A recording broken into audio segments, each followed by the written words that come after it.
está aqui conosco hoje. Nós somos um grupo, nós somos 16 Covid do Ministério da Saúde, né? Covid e gestação. E esses 3 nós fomos convidados por uma sessão, uma diretoria especial lá do Ministério para ajudar. E, basicamente, para ajudar na redução da mortalidade materna. E como Covid está na jogada, e a palavra de ordem, nós pegamos esse Covid, a mortalidade materna por Covid, para tentar, com essas ações, tentar reduzir a mortalidade materna por Covid. Mas o pano de fundo é mortalidade materna. Quando passar a Covid, nós continuaremos com o combate à mortalidade materna. Então, esses 16, ele teve como primeira tarefa fazer um manual. Então, nós estamos aproveitando aqui e fazendo propaganda do manual. Eu tenho certeza que a Valéria sabe, tenho certeza que várias pessoas de vocês que estão presentes aqui já conhecem. Mas o que nós estamos pedindo é que vocês ajudem a capilarizar esse manual, né? Aí, com o manual foi pouco. Não, o manual não é suficiente. Como é que nós vamos fazer agora? Nós precisamos de discutir os casos, levar o conhecimento. Então, todos os dias, das 11 ao meio-dia e das 4 às 5 da tarde, nós estamos linkados ou conectados com algum lugar do país discutindo um caso clínico. E para cada discussão são escalados 2 pessoas, dois professores desse grupo que discutem o caso. Hoje, vocês terão, sou Geraldo Duarte, eu sou professor de ginecologia e obstetrícia da Faculdade de Medicina de Ribeirão Preto, uma cidade perdida aqui no norte do estado de São Paulo, né? Nós somos um campus da Universidade de São Paulo. E, para ensinar para nós temos também a presença da professora Rosiane Matar, que é a chefe lá da cidade de São Paulo e do hospital lá da Unifesp, né? Então, a professora Rosiane, eu gostaria que ela se apresentasse ela mesma, conversasse um pouco, porque ela é a chefe do grupo. Todos, chefe nada, né? Eu sou participante como todos, né? E esse grupo é maravilhoso. Nossa, acho que dificilmente a gente conseguiria pessoas de tão boa disponibilidade, né? Quer dizer, toda vez que a gente tem que trabalhar, seja à noite, sábado, domingo, e marca a reunião e tem que fazer texto, sempre está todo mundo muito disponível. É um prazer trabalhar com todo mundo e é um prazer estar com vocês. Essas atividades têm nos dado a oportunidade de entender as coisas que cada lugar tem, tanto boas quanto de dificuldades. E com isso a gente tem a oportunidade depois de, junto com a Fiocruz, no portal de boas práticas, de fazer reuniões com gestores e acertar as arestas. Então, acho que é a primeira oportunidade que nós estamos tendo de a nossa voz como obstetras, cuidadores de gestantes e puérperas, terem as nossas vozes ouvidas por quem de direito. Se vai dar certo ou não, a gente não tem certeza, mas nós estamos lutando muito. Então, é um prazer estar com vocês em meu nome, em nome da escola que eu represento, que é a Escola Paulista de Medicina, Unifesp. Obrigada, Geraldo. Você comanda. Então, eu pediria a Valéria para que ela fizesse a apresentação do caso. Pode ser, Valéria? Você está pronta? Sim, claro. Vamos lá? Vamos lá. Deixa eu só colocar os slides aqui, só um minuto. Vamos partilhar. Configuração.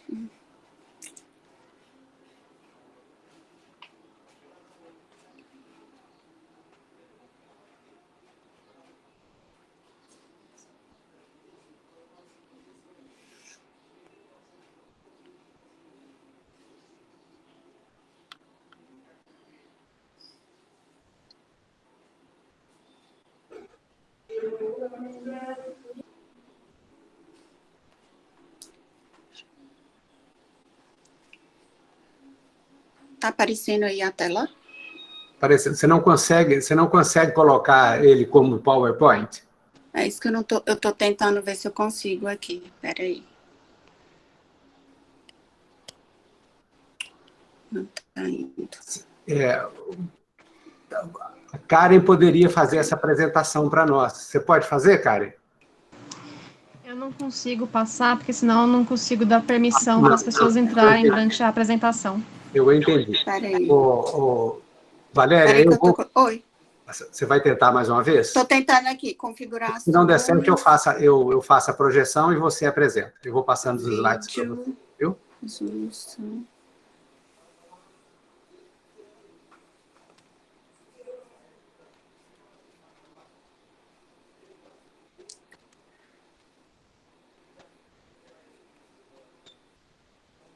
Só um minuto que eu não sei por que não está entrando como PowerPoint.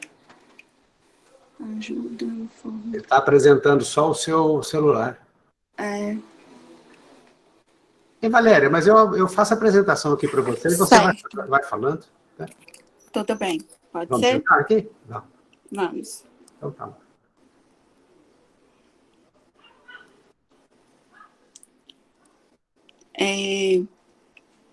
Só um minutinho, deixa eu ver aqui.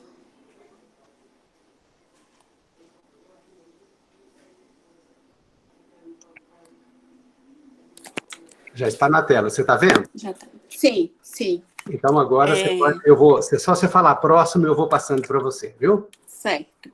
Então, esse caso que a gente vai apresentar hoje é de uma gestante com Covid-19 positivo. A princípio, ela deu entrada numa outra instituição. Aí eu vou falar um pouquinho do caso antes de chegar na maternidade Santa Isabel. Pode passar, por favor. No outro serviço, paciente, 35 anos, gestante, casada, natural de Aracaju, nível de escolaridade superior completo, deu entrada no pronto atendimento do Hospital do IPS no dia 13/4/2021. A queixa principal da paciente era dispneia, tosse, constipação há 5 dias, dor torácica, autossia, e relatava ter feito o RT-PCR dia 10 de abril e até no momento não tinha resultado. Não tinha febre, mas com toda a clínica. A paciente estava estável hemodinamicamente, sem droga vasoativa, ventilação espontânea, no catéter de O2 a 5 litros. No exame físico, ela estava regular estado geral, anictérica, curada, afebril. Ai, meu Deus. Caiu aqui. Então, eles... O próximo, por favor.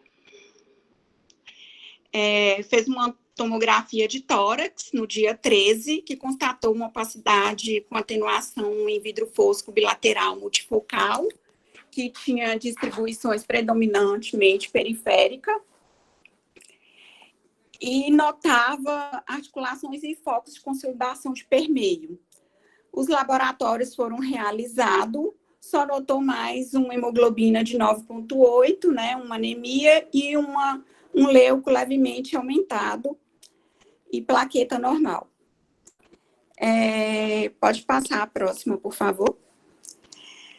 As medicações no hospital anterior estava sendo usada, era ceftriaxona, azitromicina, dexametasona, omeprazol, enoxaparina, sabutamol.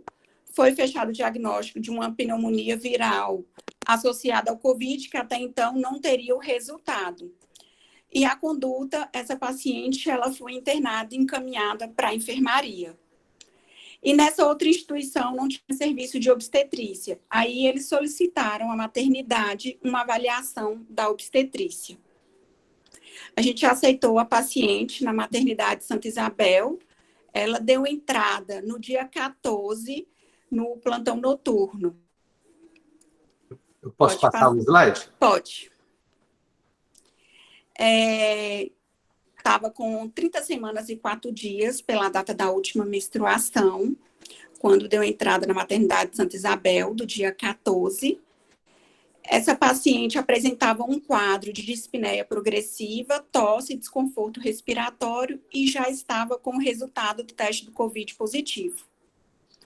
Na admissão, ela estava com uma PA 13/7, uma frequência respiratória de 26, uma taquicardia, o pulso de 117, no oxímetro, uma saturação de 96, mas estava com catéter nasal, 5 litros. A próxima, que tem a avaliação obstétrica. Antecedentes obstétricos, ela era gesta 4, tinha uma cesárea anterior e 2 abortos. Dinâmica uterina ausente, uterofita de 30 centímetros, batimentos cardíaco fetal 156, movimento fetal presente, colo fechado, no momento sem queixa obstétrica, negava perdas vaginais, sem nenhuma alteração, só mesmo quadro respiratório. O pré-natal dessa paciente, ela deu início com 12 semanas. Até o momento dessa consulta, foi realizado 4 consultas obstétricas. A DUM dela foi do dia 10/9, a data provável 24/6. Foi realizado o primeiro ultrassom dia 10 de novembro, com 7 semanas e 5 dias. Nos exames, a gente constatou que ela tinha o teste TTGO alterado. As 2 primeiras estava 100 e a outra estava acima de 180. Então, fechou o diagnóstico de diabetes gestacional, que estava fazendo controle com dieta. No dia 9 de dezembro, ela teve uma infecção urinária com urocultura positiva para Klebsiella, que foi realizado o tratamento com a cefalexina. As vacinações e exames, tudo normal, do pré-natal. Essa paciente ficou de observação e ela começou a apresentar um quadro de desconforto respiratório e apresentou desaturação. Precisou solicitar vaga para UTI na instituição mesmo, na maternidade. Solicitamos a vaga. Ela foi para a máscara de Hudson a 15 litros. Se puder passar a próxima. Um dado importante também dos antecedentes e fatores de risco, que além da diabetes gestacional, essa paciente tinha uma história de trombofilia, já tinha 2 abortos prévios e já estava em uso de enoxaparina 40 mg subcutâneo desde o início do pré-natal. A próxima. No dia 15, quando ela deu entrada, isso foi na madrugada de 14 para 15, aí no 15 saturou, foi para UTI. A evolução dela da UTI na manhã era uma paciente grave que estava com ventilação espontânea na máscara de Hudson a 15 litros.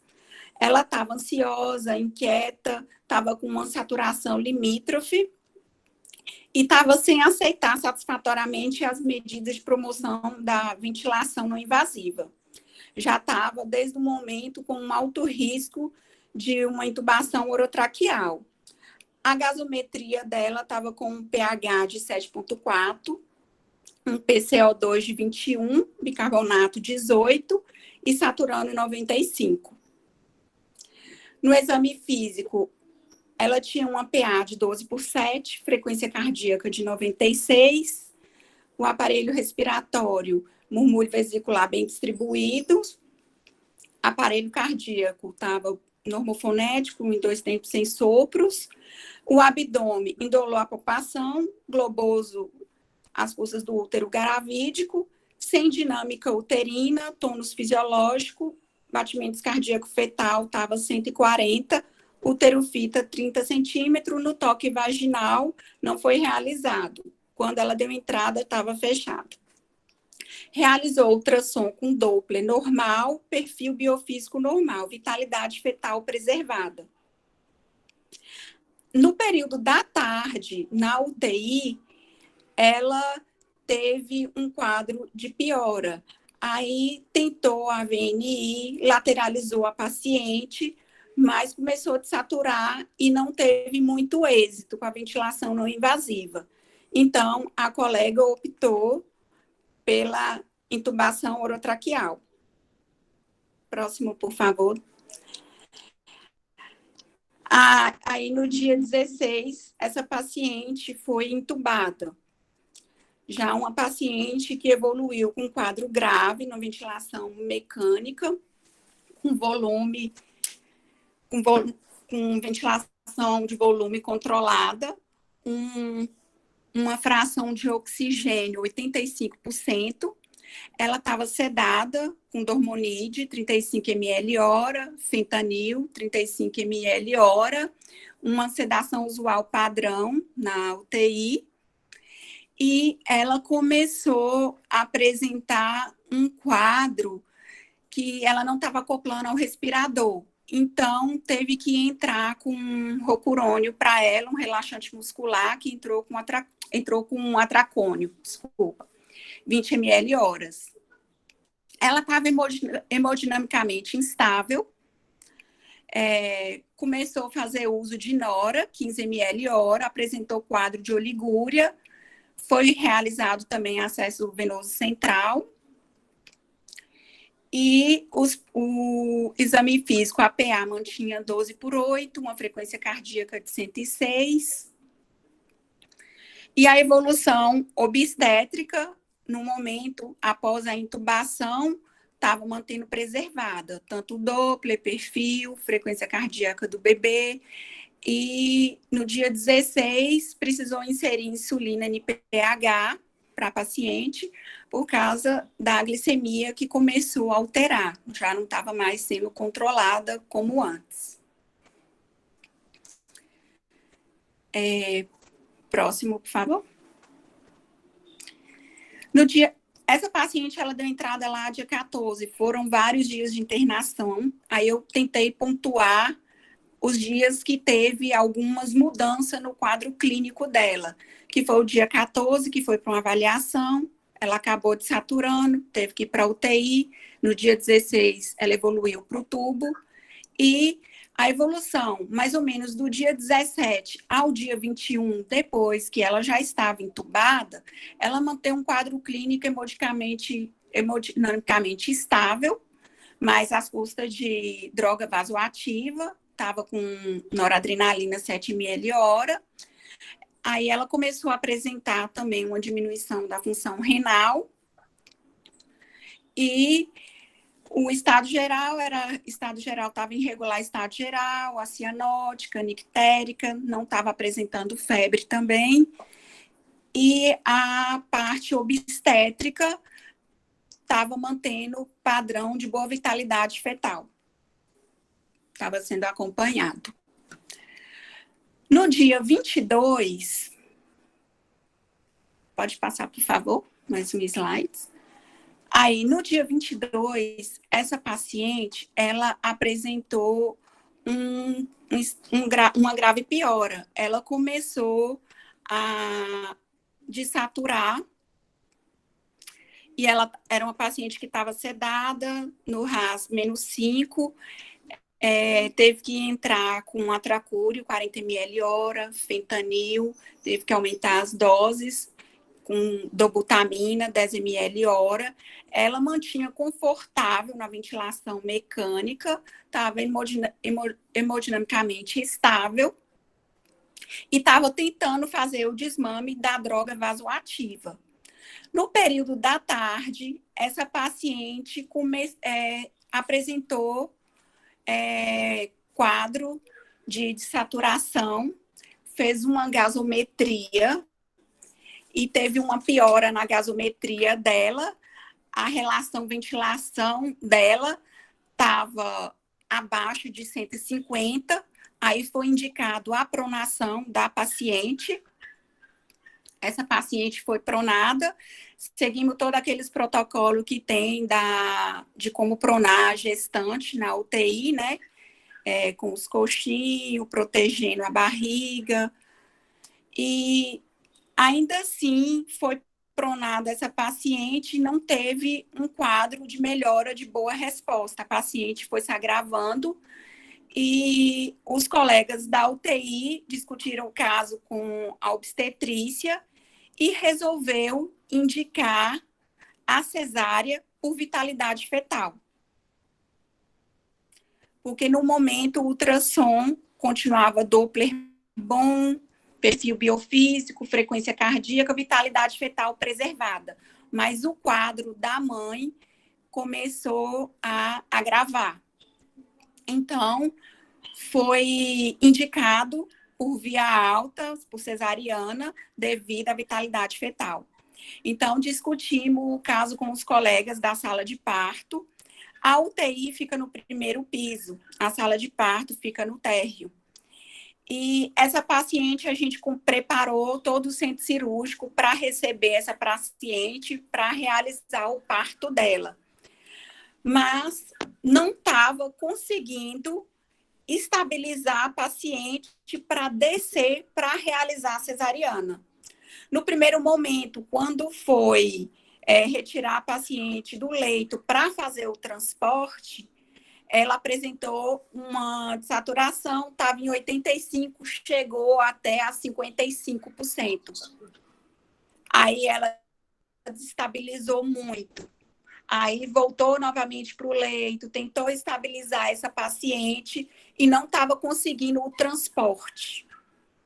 Então, a equipe da UTI conversou com os colegas da sala de parto, com a anestesista, passou os parâmetros da paciente e, devido a estar com os parâmetros muito altos, o que foi decidido entre a equipe? Que a equipe ia subir e realizar o parto no leito da UTI. Então, a gente mobilizou toda a equipe, os obstetra, pediatra, anestesista, e foram todos para a UTI para realizar o parto dessa paciente. Pode passar o próximo, por favor. Então, foi indicado a cesárea por vitalidade materna. No dia do parto, ela estava com 32 semanas. Ela estava já com intubação orotraqueal, estava com acesso venoso central e uso de sonda vesical de demora, com uma ventilação mecânica assistida, estava com uma PIP de 16, uma FO2 de 75, estava em uso de dobutamina 10 ml hora, fentanil 40 ml hora, dormonide 40 ml hora, atracúrio 30 ml hora. Então, para anestesia, o anestesista decidiu só mesmo fazer um bolus de 100 microgramas de fentanil para realizar o parto ali mesmo no leito da UTI. Isso do período do dia que a gente conseguiu tudo isso e a mobilização já ocorreu o início da anestesia às 2 da manhã. O parto foi realizado lá, não teve nenhuma intercorrência durante esse período da cesariana. Logo após a cesariana, a paciente já estava com um HB de 8 mais baixo e depois do parto foi realizado um hemograma, onde que ela estava com um HB, tinha caído um pouquinho, foi realizada transfusão sanguínea no momento do parto. Pode passar o próximo, por favor. Então, o RN nasceu sexo feminino, pelo capurro deu 33 semanas, mas pela ADUM, pelo ultrassom, era 32. Foi por uma cesariana na UTI mesmo, no dia 23/4, às 2h20. O apigado, primeiro momento, foi 0 e o apigado, quinto momento, foi 3. Pesou 2.240, adequado para a idade gestacional. Esse RN foi acolhido na unidade neonatal assim que nasceu, onde ele recebeu toda a assistência necessária, principalmente os cuidados concernentes à prematuridade e o risco do Covid-19. Foi encaminhado para o TIM. Desculpa. Foi encaminhado para o TIM. Esse RN chegou a usar ventilação mecânica por 7 dias. No 8º dia, ele foi para o halo. Ele teve uma evolução favorável. Fez um quadro de icterícia, ficou 3 dias na fototerapia e com 26 dias de vida, ele recebeu alta hospitalar, pesando 2,40 kg. Próximo, por favor. E, em relação à mãe, o puerpério dela, logo após o parto, ela começou a evoluir instável também.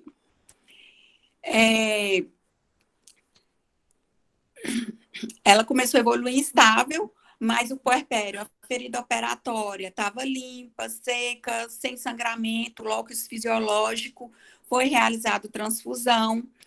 Ela estava hemodinamicamente instável, com ventilação mecânica, entubada, sedada, supinada. Na ausculta, ela começou a apresentar roncos bilaterais.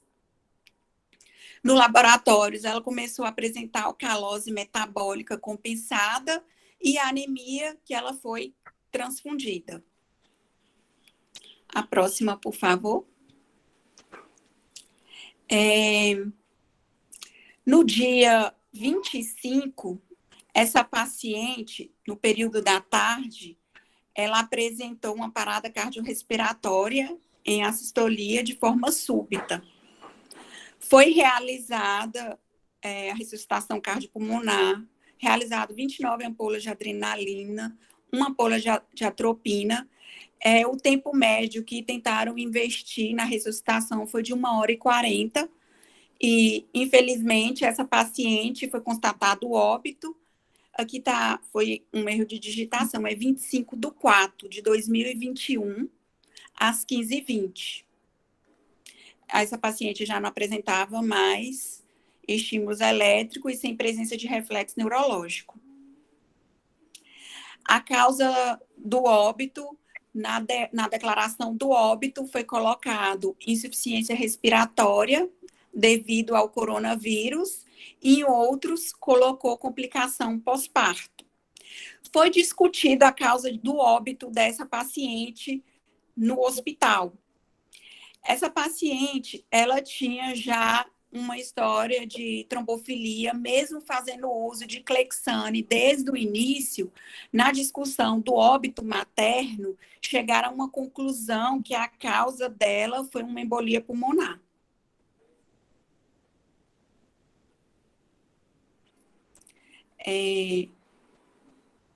Próximo, por favor, professor. Aí, aqui é um videozinho que tem um relato da família. Pode passar? Pode.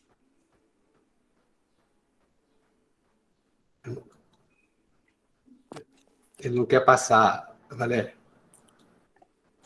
Deixa eu ver se eu conseguiria passar aqui. Acho que você pode falar o que era o vídeo, que fica mais tranquilo, Valéria, assim não sofre. Ah, tá.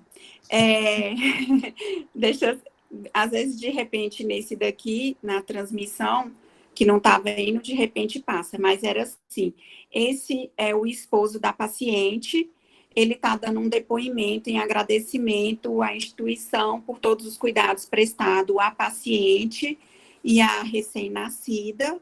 Ele estava sempre presente, acompanhando, e apesar do desfecho da mãe ter ido a óbito, o RN saiu bem para casa, ele falando que agradecia tudo e que pedia a Deus força e coragem para seguir adiante, para poder cuidar do tesouro dele, da princesa Vitória dele, que ficou para ele, e que, apesar de todo o desfecho, de não ter conseguido a esposa dele estar presente, a filha ele ia criar com todo amor e carinho.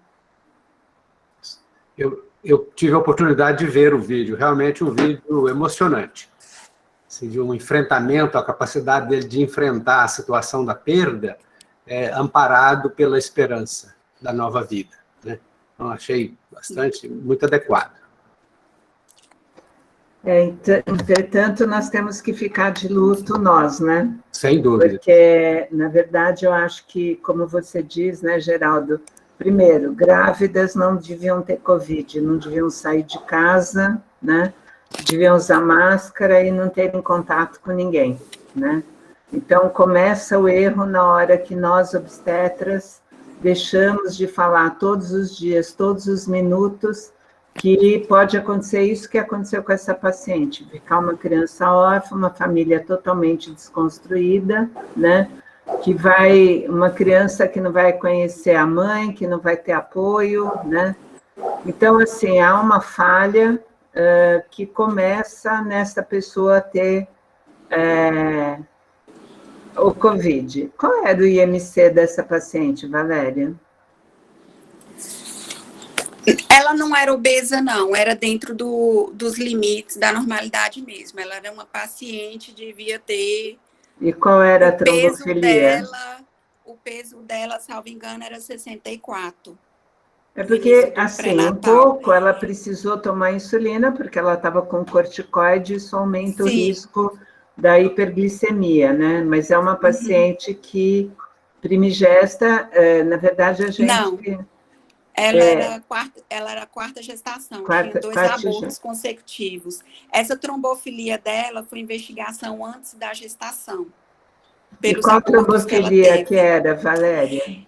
Essa parte, infelizmente, eu não consegui saber o que era, só tinha esse dado de trombofilia. É porque hoje em dia a gente não acredita mais que a trombofilia hereditária deva ser pesquisada ou tratada como causa de perda gestacional ou de qualquer coisa. Então, resta, porque também já se tem provas de que usar heparina não melhora o prognóstico.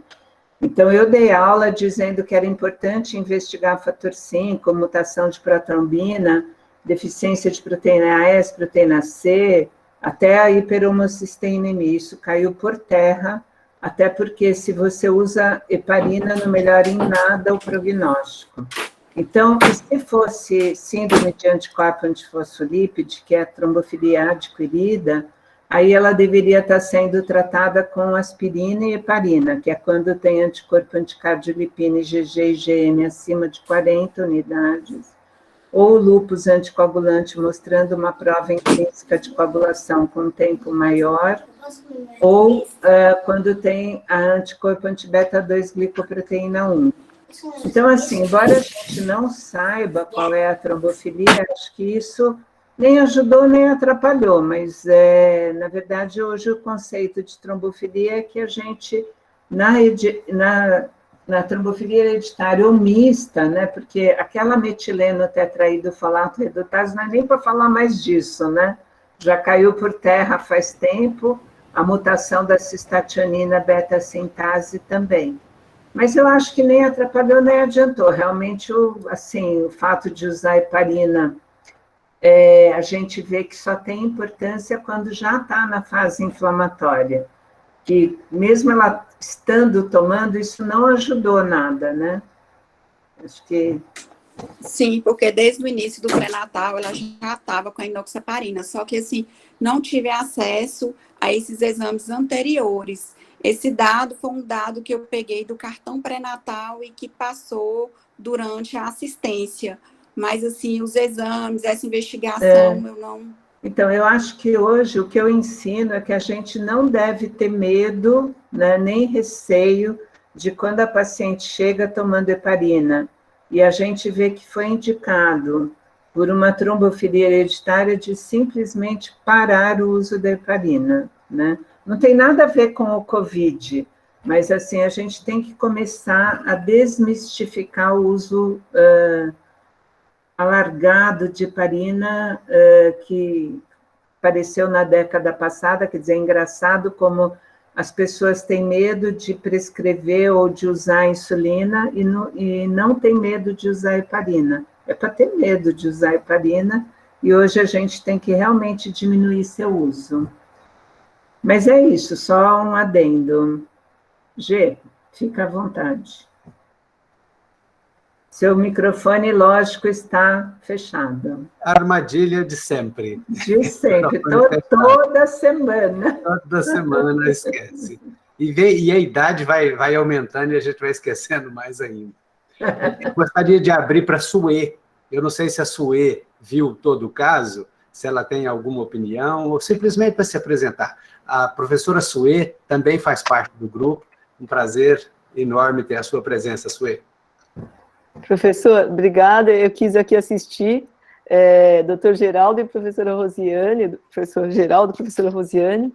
Então, estou aqui como expectante, dizendo que é muito bom aprender sempre, né, com todos, por isso que estou aqui. Obrigada, professor.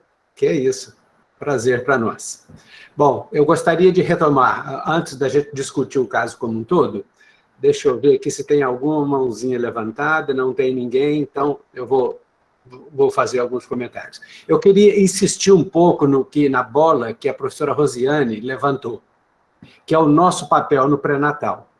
Nós tratamos muito bem da paciente, tratamos muito bem da doença, mas nós estamos pecando num ponto.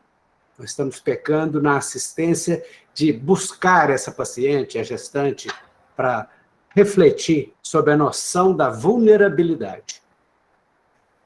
É preciso que a sua família tenham consciência de que ela está num período de extrema vulnerabilidade. Nós temos uma taxa de mortalidade materna por Covid que hoje, em determinados serviços, o nosso aqui é o mesmo. Ontem nós perdemos mais uma. Nós temos, somando todas as outras mortes maternas que nós tivemos no último ano, não dá um número menor do que o número de mortes maternas por Covid. E como está acontecendo aqui conosco, acontece com a professora Rosiane, pode estar acontecendo com vocês ou não, mas, de uma maneira geral, o retrato do Brasil como um todo, quando se juntam os dados no observatório, é isso. Nós temos algo que está ceifando as vidas das nossas mães. E nós temos uma função.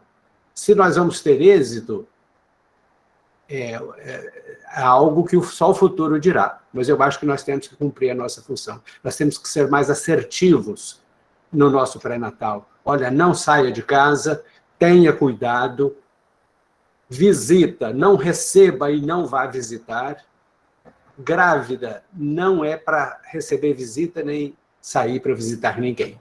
E nem a puérpera. A puérpera também, mesma coisa. Puérpera, ela, do período de puerpério, ela tem o risco de morrer, também é grande. Aliás, grande parte das nossas mortes não são durante a gestação, são no puerpério. O paciente, às vezes, já está com um quadro clínico bem debilitado e ela acaba falecendo no puerpério. Mas o puerpério também começa a doença e mata. A Covid mata quando começa também no puerpério.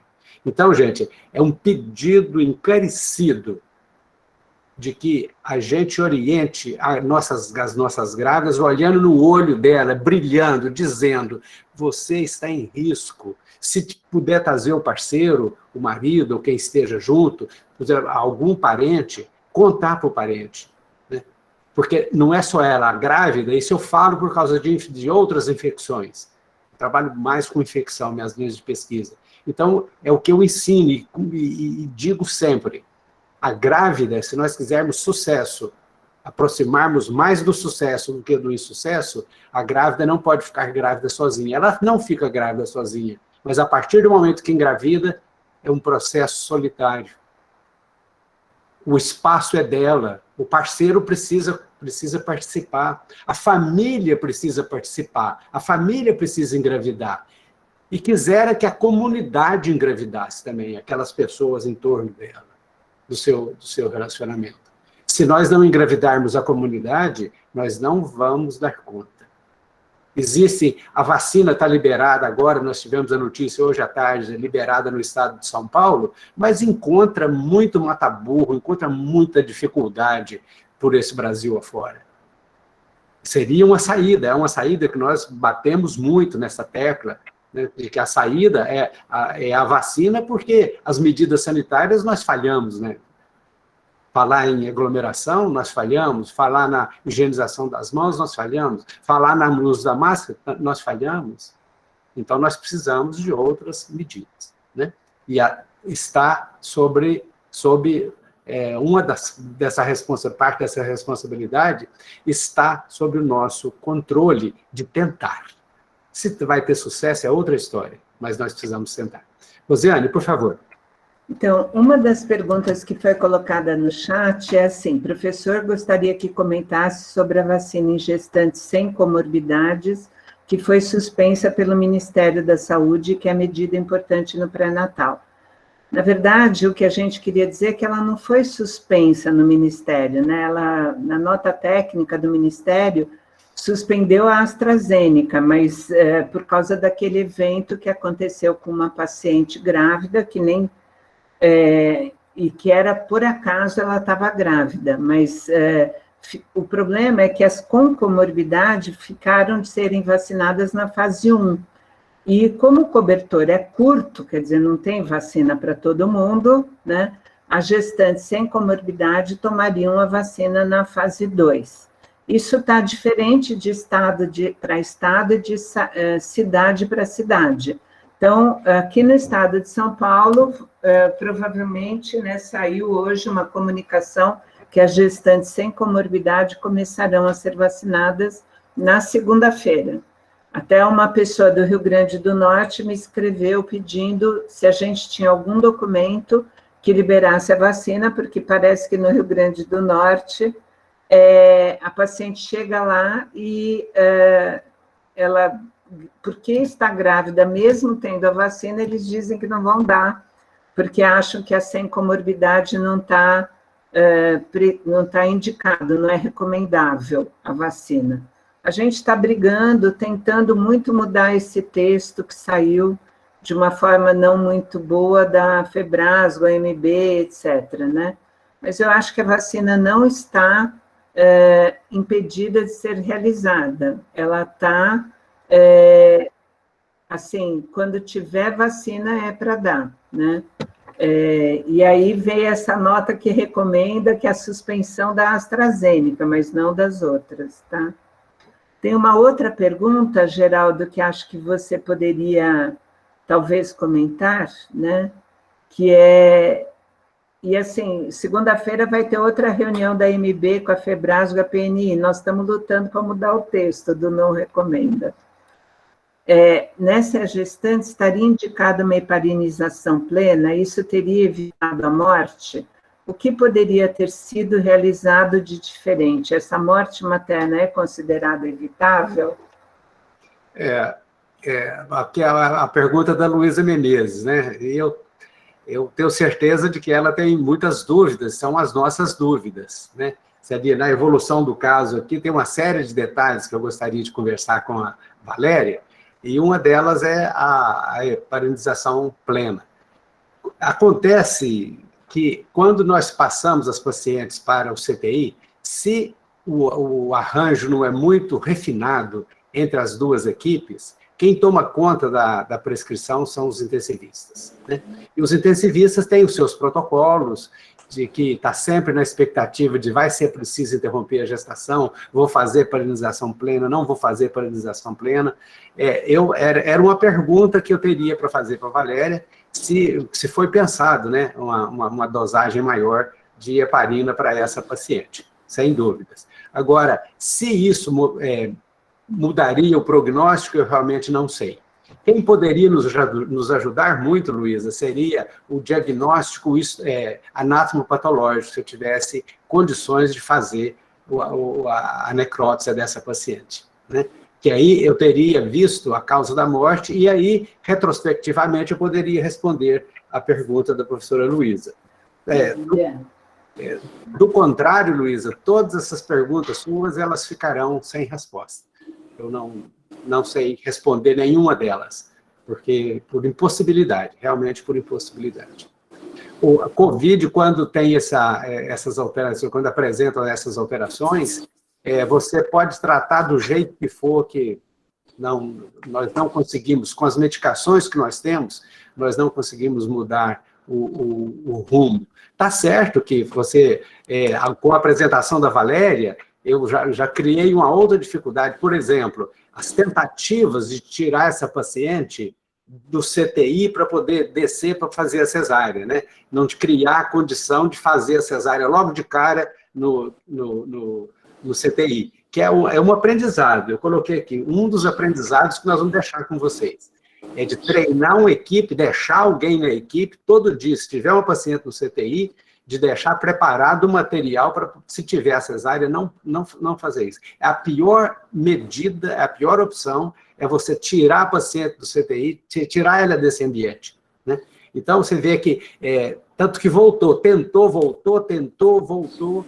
Então, esses são períodos que a paciente entra em acidose e a gente já não sabe como é que estão os tecidos dessa paciente. Então, de repente, ela já fica com tecido cardíaco já extremamente vulnerável e depois, qualquer alteração mínima, ela não suporta e tem um óbito inesperado, né? Esperava, mas não esperava. Esperava que ela pudesse falecer, mas não dessa forma, de uma forma abrupta, né? E isso, para poder fazer esse diagnóstico, você mesmo colocou, Valéria, de que no finalzinho da sua apresentação, você ficou com muita dúvida se essa paciente não sofreu um processo tromboembólico. Sem a anatomia patológica, sem a necrópsia, nós vamos ficar... E o grande prejuízo que nós vamos ter com a COVID é a não realização de necrópsia, né? Todos os que nós tivemos aqui, nenhum deles nós fizemos necrópsia. Ô, Rose, desculpa. Geraldo, e acho que uma outra coisa que fica a partir do COVID é que médico intensivista e obstetra tem que estar de mão dada, né? Sempre. A Fernanda Espadoto, que é uma colega do grupo, ela fala que o obstetra tem que aprender o intensivês, isto é, né? Geralmente o obstetra põe a paciente na UTI, seja qual for a razão, e ele como que se afasta. E, por outro lado, o intensivista detesta a grávida, porque a grávida é diferente. E o COVID está nos dando a oportunidade dessa aproximação. Então, a gente tem que ir na UTI e a gente tem que falar para eles que as grávidas e puérperas são diferentes de pacientes não grávidas e que a forma de intervir, muitas vezes, tem que ser diferente também, né? Isso. Acho que você deu um recado extremamente importante, Viviane, de tentar nós aprendermos a linguagem deles e eles aprenderem um pouco com a gente. É o intensivês e o obstetrês, né? Isso é ótimo, muito bom. Mas, enfim, nós já tivemos essas intercorrências. A professora Rosiane, ela deu uma aula para nós aqui sobre a trombofilia. Então, existem algumas coisas que a gente aprende com o tempo, né? A gente aprende por um lado e com o tempo também a gente tem que desaprender, procurar o outro lado. Não há nada como o tempo e o conhecimento para fazer com que a gente procure a verdade. Verdade está onde ela deve estar, não onde a gente pensa que ela deva estar, né? Então, nada suporta ao efeito demolidor da evidência científica e vem com o tempo, e a gente tem que ter humildade mesmo de estar aceitando, né? Então, essa questão da trombofilia, se é uma trombofilia adquirida, o tratamento também foi inadequado, precisaria de ter a associação do ácido acetil salicílico. E da mesma coisa, eu quero deixar um recado aqui para o tratamento de bacteriúria assintomática, que não tem nada a ver com o caso, mas aproveitarmos, né? Aproveitar que a gente está reunido, nós temos 57 pessoas aqui conectados. Em gestante, o diagnóstico de bacteriúria assintomática ele tem que ser feito com base em dois cultivos. Em homens e mulher não gestante, tudo bem, eu não vou discutir. Mas em gestantes tem que ser, e o mundo evoluído diz isso, né? Tem que ser com duas culturas. Sabe por quê? Porque até 60% da segunda urocultura, ela não confirma a primeira. Principalmente mais para o final da gravidez e paciente obesa. Mas a média, em torno de 60% das pacientes não confirmam o segundo urocultivo. Então, nós estamos tratando o nosso medo, tratando o nosso não saber, a nossa falta de recursos. Como, por exemplo, eu tenho visto nessas andanças nossas, temos visto o pessoal fazer diagnóstico de bacteriúria assintomática com o exame sumário de urina, com urina tipo 1. Não, esse diagnóstico ele é microbiológico, o tratamento tem que ser baseado no antibiograma, né? Então, aproveitar, porque um dos grandes problemas que nós temos com a bacteriúria assintomática, hoje é Covid que manda as nossas pacientes para o CTI com maior frequência. de longe, de longe. Mas nós lideramos por muito tempo a urosepsis.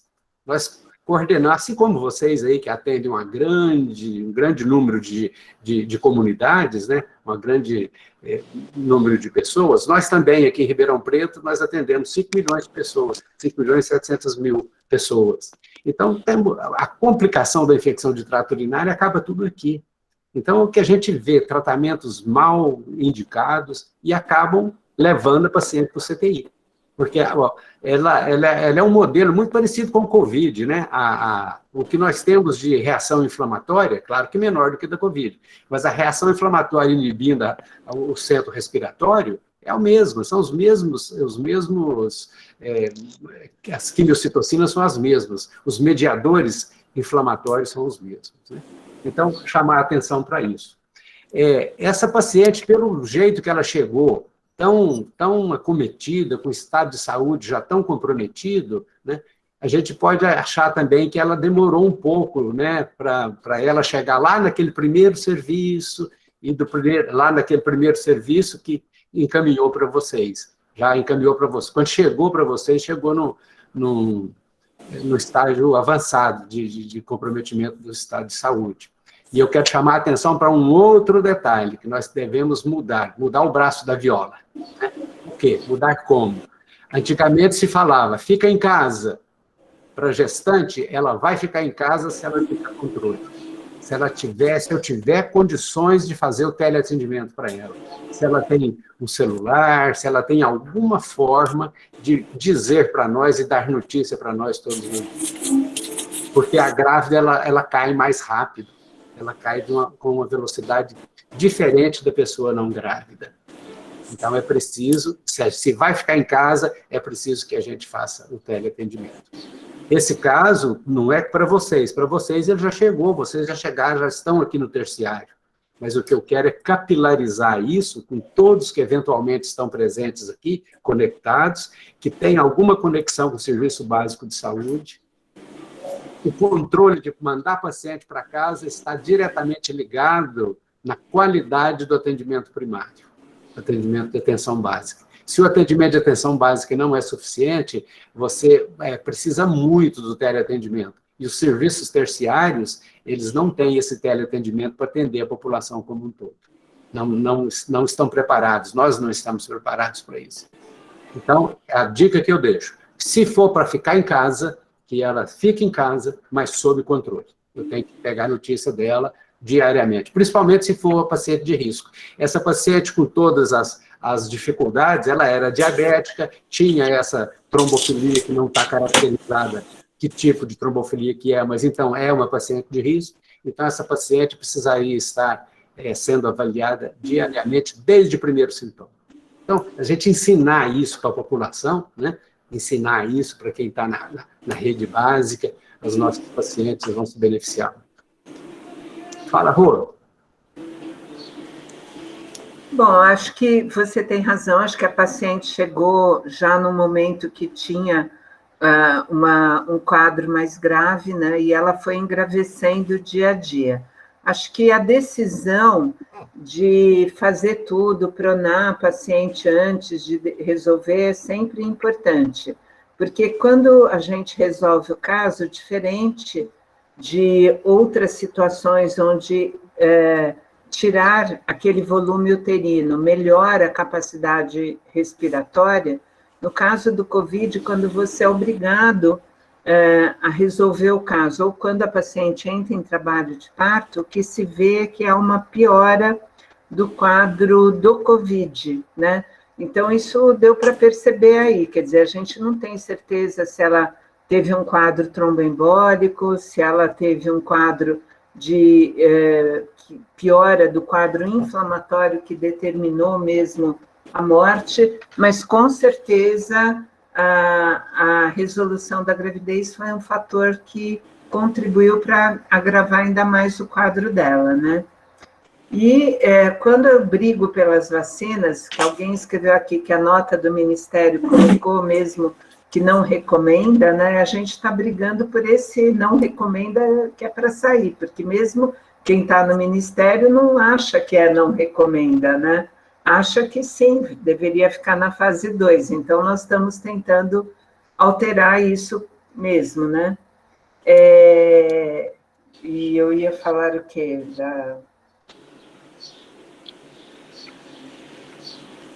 Nossa, eu ia falar alguma coisa que eu acabei esquecendo, que eu mudei para falar da vacina e esqueci o que eu ia falar. Porque acho que é porque esse tema inflama um pouco, né? Esse assunto da vacina é um problema, quer dizer, você fica brigando para fazer uma coisa que seria meio que óbvia, que a paciente gestante. Quando eu falei na reunião lá da Febras, do AMB, eu falei, quando você vacina uma gestante, você está vacinando 2 pessoas e uma família, porque olha essa família como vai ficar. E a gente deixou um prematuro, né? Um prematuro, quem acompanha a vida de um prematuro sabe que não é fácil. Há necessidade de toda a mudança da família para estimular essa criança no aprendizado, na motricidade, tem que fazer exame, tem que ter fisioterapia, tem que ter terapia ocupacional, tem que avaliar se tem ou não alteração ocular, se tem alteração ou não auditiva. Então, assim, essas mães com Covid, quando elas morrem, elas deixam um prematuro, é uma situação que é para sempre. Então, no caso das gestantes, a vacina é muito importante. Como é importante ela não sair de casa, porque a gente tem que falar para ela que ela pode morrer e deixar um prematuro. Sem dúvida. Acho que é isso, né?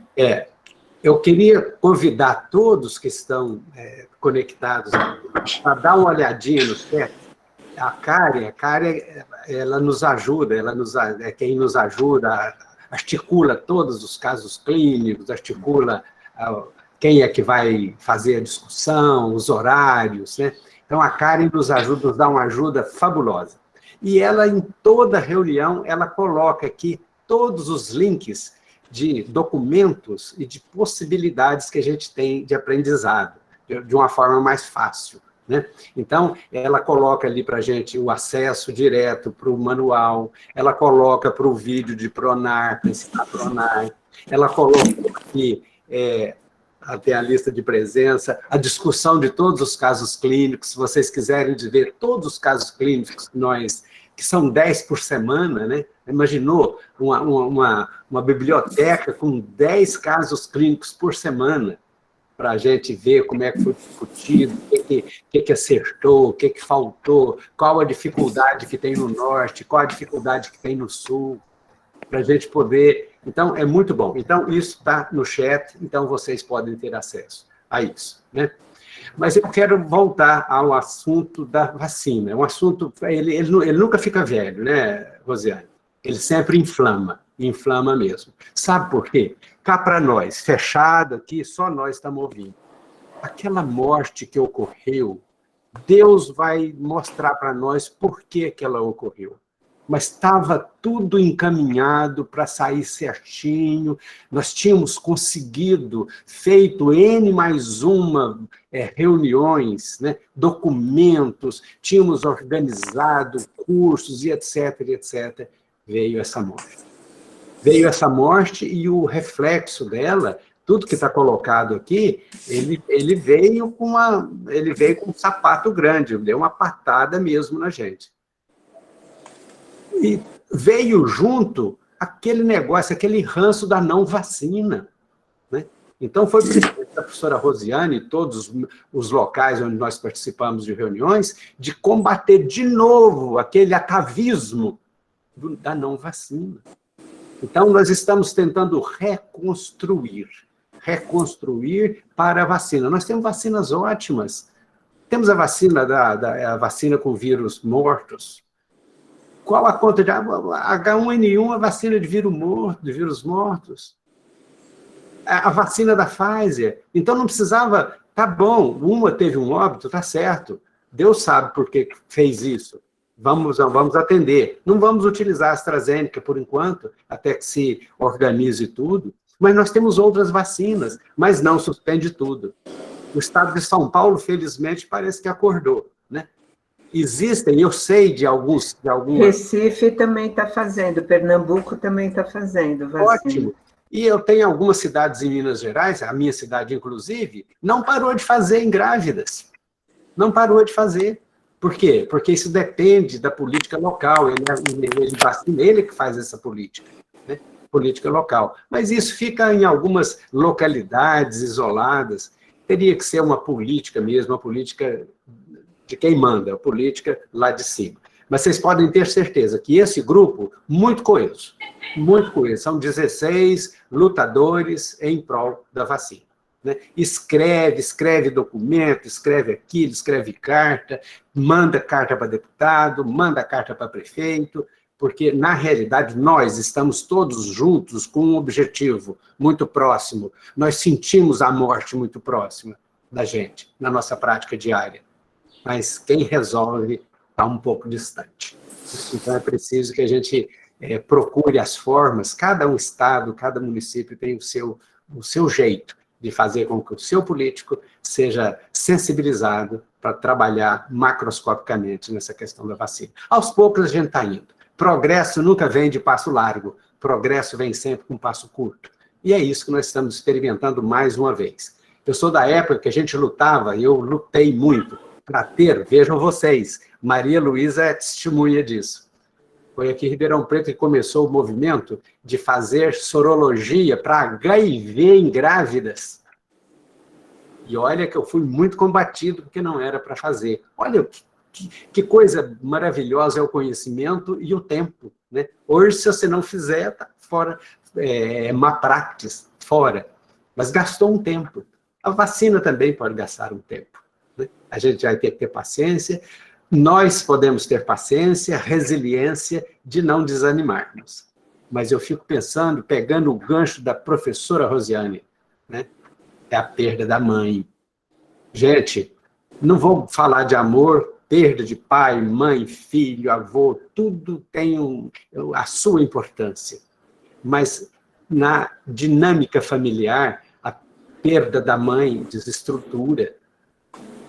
O pai, eu conheço pais, eu sou até injusto de falar isso que eu vou dizer. Eu conheço pais que criam suas crianças, são pais e mães. Mas não é o normal. Normalmente, quando o pai ele se vai, a mãe ela mantém a unidade da família. Quando a mãe se vai, nem sempre o pai consegue a unidade da família. Então, quando a professora Rosiane ela levantou de que a mãe é o centro familiar, ela está coberta de razão. Né? Não que nenhum tem mais valor que o outro, mas a mãe tem um papel muito mais central e muito mais centrado. E é essa mãe que nós estamos perdendo. É essa mãe que poderia ser evitada com o uso da vacina. É a morte dessa mãe que poderia ser evitada. Né? Então, é isso. No seu caso, eu acho que um dos grandes aprendizados, Valéria, é esse de levar para a unidade básica, para que ela não chegasse tão tarde no socorro, né? E que eu acho que é aprendizado mesmo para o seu serviço, e porque todas esses relatórios, essas gravações, elas são avaliadas centralmente para poder ver como se cria uma política geral para o Brasil. Né? E essa é uma das políticas que a gente quer que seja centrada para o Brasil, que é a cesárea feita in loco. Né? Talvez você possa levar, você que está chefiando o seu serviço aí, de uma maneira assim, muito tranquila, você é muito tranquila, né? muito atenciosa, você vai conseguir isso, de manter, de criar uma caixa de cesárea lá no CTI. E todos aqueles que estão conosco aqui, coordenam um hospital que atende paciente dessa forma, eu tenho a impressão que esse pode ser um aprendizado. Do restante, você está de parabéns, viu, Valéria? Você prestaram um serviço muito bom, você apresentou o caso muito bem, fez um ótimo resumo, queria te parabenizar por isso, e parabenizar todos vocês que estiveram aqui partilhando conosco na tentativa de construção de conhecimento. Um troca daqui, o outro colabora dali. Né? Então, eu estou realmente muito contente. Nós estamos no horário. Professora Rose, Eu também quero agradecer. Bom, esse gentleman, que é o Geraldo Duarte, é sempre bom estar com ele, né? Essa simpatia, essa comunicação fácil que ele tem, é uma delícia, né? Mas é verdade, Valéria, parabéns, um prazer estar com vocês, né? Acho que a gente aprende todos os dias, como a Sue falou, e cada vez que a gente vem discutir um caso, é um ganho muito grande para nós e para a medicina, eu acho, né? Então, vamos lá, continuar aqui tentando, e alguém escreveu que o Ministério tem que mudar a nota técnica, a gente tenta, né? A gente não está lá, mas a gente tenta. Tá bom.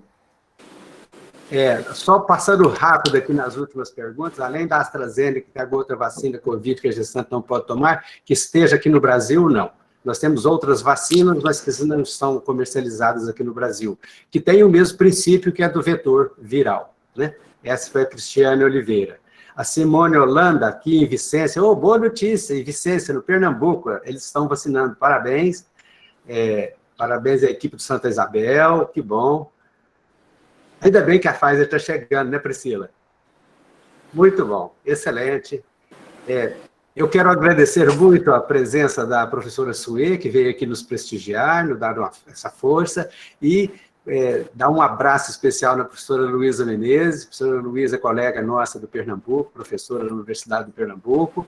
Então, muito obrigado pela sua presença. Agradeço, enfim, todos aqui os presentes, a Priscila, que colaborou bastante aqui no chat, muito obrigado.